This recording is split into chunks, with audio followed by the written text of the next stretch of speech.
Madalas nating marinig na pinakamakapangyarihan ang militar ng US. Pero paano kung hindi na ito ang kaso ngayon? Noong huling bahagi ng 2023, napasok ang pinakamahigpit nilang binabantayang himpapawid. Hindi lang isang beses, hindi lang 2 beses, kundi hindi bababa sa 17 magkakahiwalay na pagkakataon. At ang tugon ng militar, pinanood lang nila itong mangyari. Ang Pentagon ay may ilang highly classified na video na konektado umano sa mga hindi matukoy na bagay. Ngunit paano kung wala naman itong kaugnayan sa mga alien? Maaring mas simple at nakakaalarma ang dahilan kaya hindi makakuha ng diretsong sagot ang Kongreso. Alam na ng militar kung ano ang lumilipad sa himpapawid ng US, pero hindi nila alam paano ito pigilan. Noong Disyembre 2023 sa loob ng 17 magkasunod na gabi, may 1 o 2 DOS na dikilalang drone na lumitaw sa Joint Base Langley Eustis, Virginia. Tahanan ng F-22 Raptor ang base, ang pinaka-advanced na air superiority fighter. Dumating ang mga drone pagkagabi. May mga ilaw na nakuha ng kamera, ang iba wala. Lumipad sila sa maluwag na formasyon, naghiwa-hiwalay at muling nagsama. Ayon sa Air Force, ang pinakamalaki ay 20 talampakan ng haba, lumilipad na higit 100 milya kada oras sa taas na 3,000-4,000 talampakan. Ayon sa ulat, umakyat pa sa bubong ang mga mataas na opisyal ng militar gamit ang night vision goggles para makita ito. Ngunit wala pa ring nakapagkilala o nakasabat sa mga drone. Hindi pinalipad ang F-22 Squadron sa Langley at kinansela ang night operations nila. Kinumpirma ng Air Force ang insidente at sinabing napansin ng pasilidad ang UAS noong gabi ng Disyembre 6 at nagkaroon ng ilang pagpasok sa Disyembre. Walang nagpakitang mapanirang intensyon pero anumang lumilipad sa restricted airspace ay maaaring magbanta sa kaligtasan ng paglipad. Wala pa ring paliwanag ang Pentagon kung saan galing ang mga iyon. Ayon sa militar, may hindi kilalang armada na lumipad sa ibabaw ng isa sa pinaka-advanced na base ng mga fighter jet ng Amerika sa loob ng 17 sulod na gabi. Hindi nakalipad ang mga eroplano, nalusutan ang lahat ng detection system at naiwasan ng pagharang, kakaiba sa anumang nakita nila dati. Hindi tinawag ng opisyal na ulat na drone o UAS ang mga iyon, kundi UAPs o Unidentified Aerial Phenomena. Isipin ang sinabi noon sa Kongreso, si David Grush, whistleblower, ay 14 na taon ng intelligence officer ng Air Force. Naging co-lead din siya sa pagsusuri ng Unidentified Anomalous Phenomena. Noong Hulyo 2023, nagpahayag siya sa ilalim ng panunumpa na may matagal ng crash retrieval at reverse engineering program ang gobyerno tungkol sa mga bagay na hindi gawa ng tao. Sinabi rin niya na tinanggihan siyang bigyan ng access sa mga programang inimbestigahan niya at inangkin niyang maling ginamit ng militar ang pondo para ilihim ang mga operasyong ito sa pangangasiwa ng Kongreso. Inulit ni dating Navy Lieutenant Ryan Graves ang pahayag ni Grush. Ayon sa kanya, karamihan ng UAP sensor data ng militar mula 2021 ay ikinlasipika ng Pentagon bilang secret level o mas mataas pa ayon sa opisyal na pulisya. Karamihan dito. Sa huli, 75% ng mga UAP sightings ng mga piloto ng militar at komersyal ay hindi kailanman formal na naiulat. Sa katunayan, mayroong iniulat na 46 na particular na mga video na kasalukuyang itinatago ng Pentagon mula sa House Oversight Committee.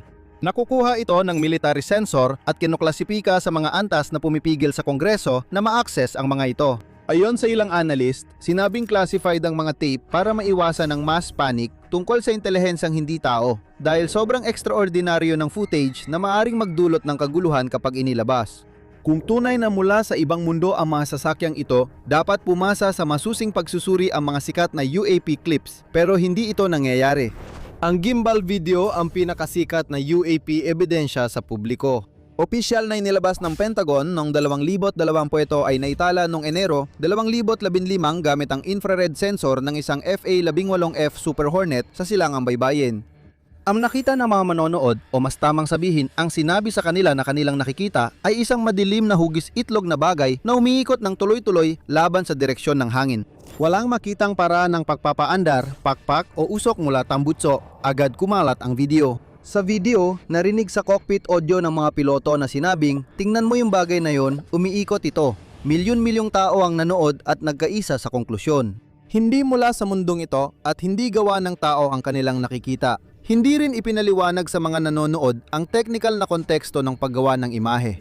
Ang sensor na kumukuha ng footage ay ang Raytheon ANASC 228 Advanced Targeting Forward-Looking Infrared Pod na mas kilala bilang ATFLIR system. Isa itong sensor na nakakabit sa labas ng eroplano at kapag gumagalaw ang target papunta sa dulo ng saklaw nito, ang kamera sa loob ng pad ay pisikal na umiikot sa loob ng lalagyan nito para manatili itong nakikita. Sa infrared, sa ganong distansya at atmosfera, ang malayong eroplano ay nagmumukhang malabong mainit na tuldok na sinusubukang tutukan ng sensor. Kapag umiikot ang tracking pad para manatiling nakalak, lumalabas sa imahe ang galaw na yon kaya parang umiikot ang bagay na nakikita mo. Si Mick West, kilalang science writer na nag-aaral ng UAP footage, ay matagal nang nag-aanalisa ng military videos frame by frame. Ipinaliwanag niya ng hakbang-hakbang ang video ng gimbal gamit ang mga espesipikasyon ng pod, datos ng cockpit at geometriya ng galaw ng sensor. Ang naging konklusyon niya ay ang pag-ikot na nakita ng lahat ay hindi talaga pag-ikot ng bagay. Isa itong camera effect sa loob ng 80 FLIR system. Sa madaling salita, maaaring ang kamera lang ang dahilan kung bakit akala ng milyon-milyon ay may teknolohiyang alien. Nilililang lang tayo ng sariling kagamitan. At kung ang pinakasikat at pinakalaganap na ebidensya ng UAP sa pampublikong talaan ay isang optical illusion lang pala, hindi na natin tinatanong kung totoo nga ba ang mga alien.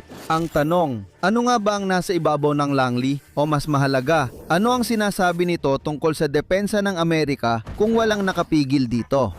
Ang Joint Base Langley Eustis ay may dalawang F-22 Raptor fighter squadrons at bahagi ng Air Defense Network ng NORAD para sa US Capital Corridor. Ang Air Combat Command ay nakabase dun at malapit dito ay mga pangunahing instalasyon ng Navy sa baybayin ng Virginia.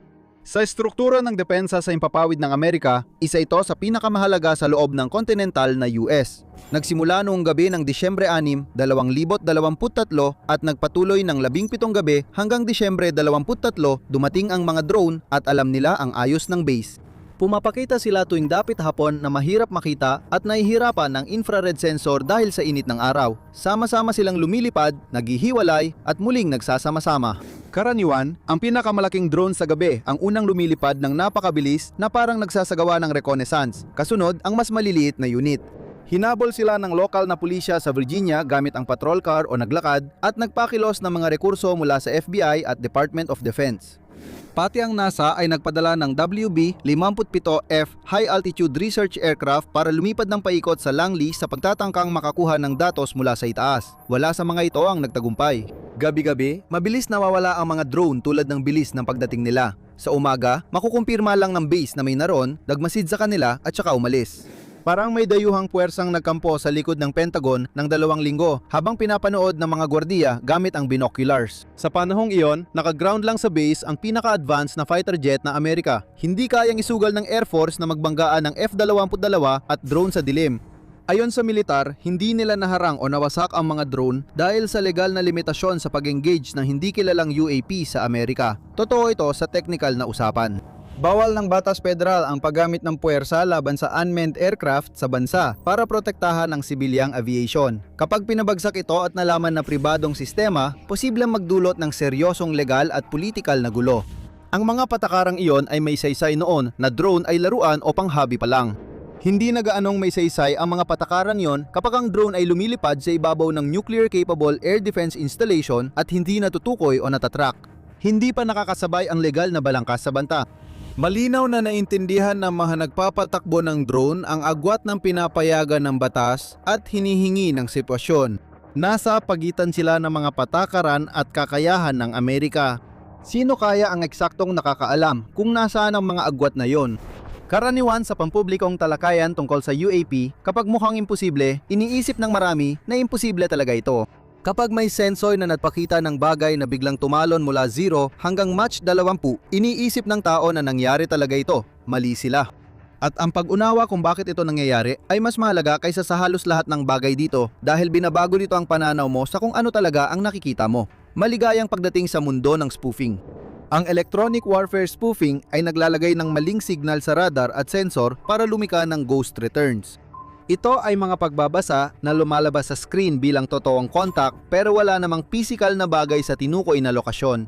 Ang teknolohiyang ito ay matagal nang umiiral sa iba't ibang anyo mula pa noong Cold War, ngunit ang lawak at kakayahan nito ay lubhang umunlad simula noong dekada 2000. Ang isang matagumpay na spoofing attack ay maaaring magpakita ng mabagal na drone sa radar bilang contact na gumagalaw ng hypersonic sa imposibleng trajektorya. Nakikita lang ng sensor kung anong ipinapakita ng spoofing signal dito at ang galaw ay umiiral lamang sa datos. Ang eroplanong gumagawa ng mga matitinding galaw na yon ay maaaring hindi umiiral sa pisikal na anyo. Ang umiiral ay ang signal na nakukuha ng mga sensor, at kung may totoong kamera ka sa parehong lugar, maaaring wala talagang kahit ano doon. Maaring ibang bagay pala ang ilang iniulat na hindi may paliwanag na kilos ng paglipad ng Navy pilot, tulad ng electronic warfare na gumagawa ng WAD na kontak sa sistema. Mga signal na ginawa para lituhin, i-overload at pag-aralan ang real-time na tugon. Bahagi lang yan ng problema dahil bukod sa ingay, may mga totoong bagay sa langit na hindi kailangan dayain. Ang hypersonic glide vehicle na DF-17 ng China ay bumibiyahe sa Mach 5 Mach 10 habang lumilipad sa di inaasahang ruta malapit sa gilid ng atmosfera. Ang mga rutang ito ay dinisenyo para sirain ang intercept system ng US na depensa laban sa missile na ginawa para harangin ang ballistic missile sa inaasahang arko. Ang DF-17 ay hindi lumilipad sa isang inaasahang arko. Laban sa mga depensang pandagat ng US, malinaw ang kalamangan nito sa performance. Sa totoong buhay, para itong paghahambing na isang profesional na sprinter at isang batang paslit sa isang daang yard dash. Hindi man lang kasali sa parehong laban ang mga panlaban ng Amerika. Kapag nagsama ka ng pagmamanipula ng mga sensor para lumika ng mga WAD na signal at tunay na hypersonic na sandata, nagkakaroon ka ng bagong uri ng banta. Diyan nagkakamali ang kwento tungkol sa alien propulsion. O baka iyon talagang pakay. Kung una mong inisip na alien na sasakyan yon, hihinto ka na sa paghahanap kung sino talagang responsabal. Hihinto ka na sa pagtatanong kung sino sa mga kalaban ang kayang gumawa ng sensor signature na yon, at pati na rin kung may taong sadyang sumusubok sa depensa ng Amerika para makita ang reaksyon ng sistema. Mukhang alam ito ng taong gumawa ng patakarang yon. Noong tag-init ng 2023, sina Senador Chuck Schumer at Mike Rounds ang nagpakilala ng magiging pinakamahalagang batas tungkol sa UAP sa kasaysayan ng Amerika, ang Unidentified Anomalous Phenomena Disclosure Act of 2023. Hindi lang simbolo ang panukalang batas, layunin nitong gawing bukas ang sistema. Magkakaroon ng Presidential Review Board na may kapangyarihan sa declassification at legal na obligasyon ang mga ahensya na magsumite ng UAP records. Nakatago dito ang mahalagang bahagi, ang probisyon sa eminent domain na nagsasabing may karapatan ng pamahalaang federal ng US na kunin ang anumang teknolohiyang na-recover na hindi alam ang pinagmulan mula sa mga pribadong tao o entidad.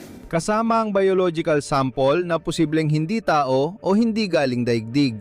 Ang mahalagang salita ay pribadong entidad. Kung may hawak na na-recover na materyales ang defense contractor na inupahan ng gobyerno para pag-aralan, pwedeng kumpiskahin ito ng gobyerno at walang legal na paraan para tumanggi ang kontraktor. Para sa aerospace companies na may programang labas sa normal na disclosure framework, ang probisyong ito ay hindi lang abala, pwedeng ipatigil o buwagin ang mga programa. Ang nangyari ay sumunod sa pamilyar na pattern sa Washington, kaya't hindi na ito balita. Sumunod agad ang pagtutol. Pinangunahan ni na Congressman Mike Turner at Mike Rogers ang pagbawas sa nilalaman ng panukalang batas bago pagpasa. At nang lumabas na mula sa committee ang 2024 na panukalang batas sa depensa noong Disyembre 2023, halos hindi na makilala ang UAP Disclosure Act. Wala na ang independenteng lupon ng pagsusuri. Tinanggal ang probisyon sa eminent domain at ang ideya ng automatikong pampublikong pagsisiwalat. Pinalitan ito ng 25 taong pagkantala at exemption sa pambansang seguridad na nagpapaintulot na ipagkait ng walang takdang panahon ang mga talaan kung ituturing na matinding banta ang mga ito. Hawak pa rin ng gobyerno ang kontrol sa impormasyong nakikita ng publiko. Tinawag ito ni David Grush na pinakamalaking pambatasang kabiguan sa kasaysayan ng Amerika. Ayon sa datos ng Open Secrets para sa 2023-2024 election cycle, nakatanggap si Turner ng mahigit $174,000 mula sa mga defense contractor at mahigit $80,000 mula sa sektor ng aerospace ng depensa. Si Rogers ang nangunang nakatanggap ng pondo mula sa defense sector noong cycle na yon, na umabot sa mahigit $400,000 mula sa defense contractor. Ang dalawang kinatawan na nagtiyak na hindi naging batas ang provision sa eminent domain ay tumanggap ng pinagsamang mahigit $650,000. Sa mas malawak na cycle na yon, higit $1.2 milyong ang kontribusyon ng defense industry sa mga tutol sa panukalang batas. Kayang magbigay ng 40 full scholarship sa Ivy League ang parehong halaga. Kasama sa mga donor ni Turner sina Lockheed Martin, Raytheon, Boeing, Northrop Grumman, BAE Systems at General Dynamics. Iyan na ang halos lahat ng kumpanyang direktang maapektuhan kung ipatutupad ang obligadong pagsisiwalat ng mga pribadong na-recover na materyales. Anong lihim nga ba ang ginagastusan ng mga defense contractor ng $1.2 milyong para maitago? Ang sagot ay nasa sariling talaan ng Pentagon. Noong Nobyembre 2023, muling bumagsak ang Pentagon sa audit sa ika-6 na sulod na taon at naulit pa ito noong 2024 hanggang 2025 walong taon na tayong sunod-sunod na bagsak sa audit. Hindi lang ito basta pagkapalit ng numero. Ang Department of Defense ay namamahala sa tinatayang $4.7 trilyong na halaga ng ari-arian tulad ng pasilidad, kagamitan, sistema ng armas, inventaryo, real estate at pinansyal na pag-aari. Ayon sa auditor ng Pentagon, pagdating ng 2023, halos kalahati ng pera ay hindi matukoy kung saan napunta. Sapat ang parang yon para makapagpatayo ng 150 Gerald R. Ford class aircraft carrier, ang pinakamahal na barkong pandigma na nagkakahalaga ng $13 bilyong bawat isa. Ipinapakita ng audit failures ng Pentagon na ang kanilang estrukturang pinansyal ay ginawa para hadlangan ang transparency.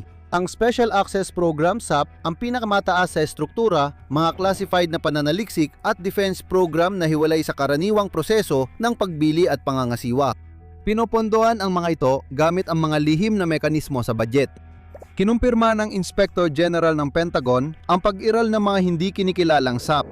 Nakatago ang mga ito ng napakalalim na kahit ang mga komite ng Kongreso na dapat nagbabantay dito ay hindi palaging lubos na nabibigyan ng impormasyon tungkol sa kanilang pag-iral o pondo. Binibigyang daan ng Independent Research and Development o IR&D fund sa mga pribadong kontratista na magsagawa ng classified na pananaliksik ng hindi kailangan ng karaniwang pampublikong audit. Ang gastos ay isinisingil sa mga kontrata ng gobyerno sa paraang mahirap subaybayan. Pero ang mga pasilidad na konektado sa pinakasensitibong American Aerospace Programs ay bahagyang nasa pampublikong record. Ang Skunk Works ng Lockheed Martin, ang dibisyon sa likod ng U-2 SR-71 at F-117 ay nag-ooperate mula sa Site 4 sa Plant 42 sa Palmdale, California.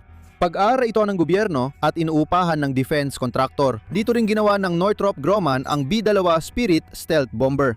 May Dugway Proving Ground sa Utah, isang classified test range para sa pagde-develop at testing ng armas, sensor at sistema, pero hindi ibinubunyag sa publiko ang detalye. Ang mga pasilidad na ito ay hindi lihim sa paraang hindi alam ng tao. Ang lihim ay kung ano ang nangyayari sa loob nila. Walang totoong pagsubaybay kung anong mga programa ang pinopondohan, anong mga teknolohiya ang dinedevelop o pinag-aaralan at kung magkano ang ginagastos. Wala sa mga ito ang maayos na na-audit pagdating sa resulta o kahit sa pondo lang. Alam lang ng mga tao na may pumapasok na pera sa proyekto at anumang lumabas ay agad tinuturing na lihim. Diretsong pinatotohanan ito ni Grush. Inakusahan niya ang militar ng maling paggamit ng pondo para itago ang UAP program sa Kongreso at hindi ito haka-haka lang. Sinabi niya na ito ay isang bagay na nakita niya habang nagtatrabaho bilang isang opisyal ng intelihensya na may security clearance. Ang parang nakalaan para sa isang programa ay inililipat sa iba. Ang pondo ay napupunta sa black budget at hindi na muling lumalabas sa paraang maaaring masubaybayan ng mga may tungkuling mga siwa. Noong 2023, 6 na sunod na bagsak sa audit at isang tuldok $9 trilyong na asset ang hindi matukoy kung saan napunta. Iyan ang tanda ng sistemang matagal ng ganito ang operasyon. Yung mga taong may alam kung saan napunta ang pera ay sila ring mga taong ang mga kinatawan nila sa politika ang nagsiguro na hindi magiging batas ang eminent domain clause. May batas sa Amerika na naguutos na lahat ng UAP program ng gobyerno o kontratista ay dapat iulat sa Congressional Gang of Eight. Ito ang 8 senior na leader ng Kongreso na nasa pinakamataas na antas ng pangangasiwa sa intelihensya ng US, ang Speaker ng Kapulungan, House Minority Leader, Senate Majority at Minority Leaders, at Chair at Ranking Member ng Intelligence Committees. Dapat silang may access sa lahat ng classified na programa ng Executive Branch. Hindi ito kagustuhan, kundi batas.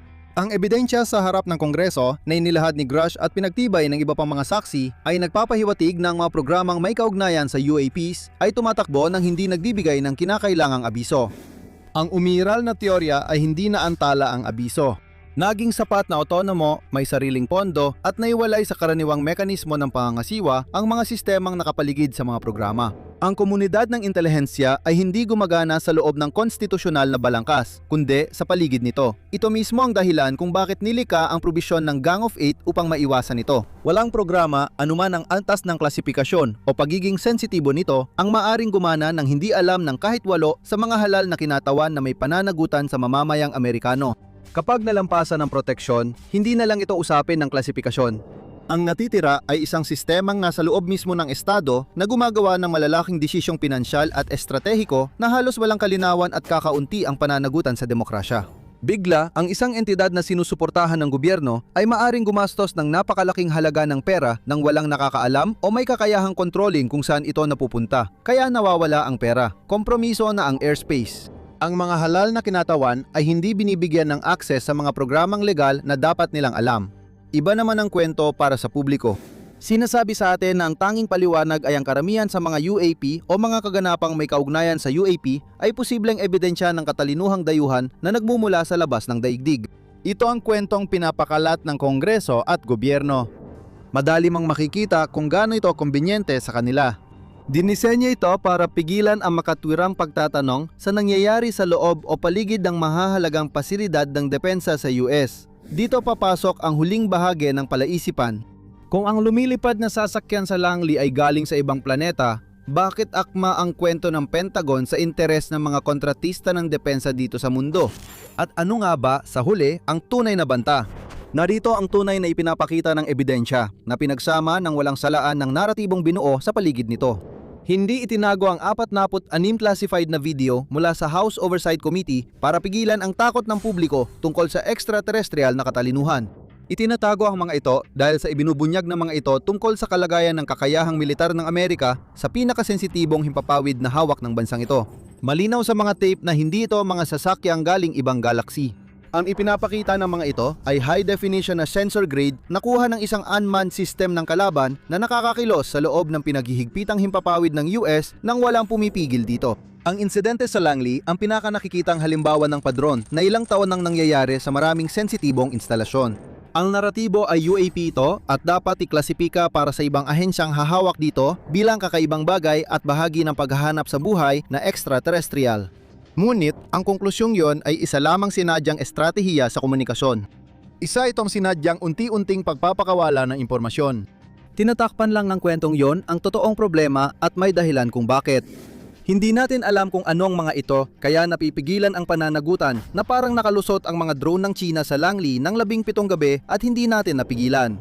Ang una ay misteryo, ang isa ay pagkabigo ng militar at intelihensya. Ang UAP label ay may isa pang mahalagang gamit sa mga institusyon. Pinapaputi nito ang record sa pananalapi. Kung ilang dekada nang tumatakbo ang mga programang ito, mas madaling ilarawan ang paggastos bilang pananaliksik sa isang misteryo dahil mas mahirap sabihin ng tahasan ang alternatibo. Na maaaring pinondohan nito ang mga walang patutunguhang pagsubok sa reverse engineering o kaya naman ay hindi gumana ayon sa plano ang mga depensa laban sa electronic warfare. Nabigo ang sensor system, mahuli ang mga drone na nakakapasok sa US base. Ang bigong pananaliksik at pagpapaunlad sa saklaw ng mga classified na programa ay pampulitikang sakuna. Pero mas napagpapalampas ito kung ang classified na pananaliksik at pagpapaunlad ay nakatuon sa isang tunay na misteryong kosmiko. Ang kwento tungkol sa mga alien ay hindi pantakip sa alien na teknolohiya kundi sa kabiguan at perang hindi maipaliwanag sa publiko. Si Teniente Ryan Graves, ang piloto ng Navy na nagpatotoo kasama si Grush, ay diretsang nagsabi, kung makikita lang ng lahat ang sensor at video data na meron ako, walang duda na magiging pangunahing prioridad ang UAP para sa ating depensa, intelihensya at mga siyentipikong komunidad. Tama siya, pero hindi sa dahilang ipinapalagay ng salaysay tungkol sa alien. Kung makita ng pangangasiwa ng Kongreso ang 46 na tape sa buong classified na konteksto nito, magiging prioridad ang UAP. Magiging hindi mapapasinungalingang ebidensya ito na may isang tao sa mundo na nagkaroon ng antas ng access sa American Restricted Airspace na hindi kayang pigilan ng militar ng US sa kasalukuyan. Malabong kaibigan ng US ang taong yon. Malamang Tsina ito na may sistemang napatunayan na nilang kayang gawin at ngayon ay diretsong lumilipad sa mainland ng US para sa pagmamanman. Hindi galing sa mga bituin ang bantak. Ang unang labanan ng susunod na digmaan ay nangyari na sa kalangitan ng Virginia noong Disyembre 2023. Nangyari ito nang walang kahit isang putok na pinakawalan at malinaw na hindi nanalo ang US. At kung iniisip mong isang hiwalay na insidente lang ito, hindi ganoon. May mga tanong din sa sensitibong lugar sa mundo. Alamin kung di may paliwanag ng militar ang mga UFO sa mga pasilidad ng sandatang nuklear ng US at Russia o i-click ang video na ito.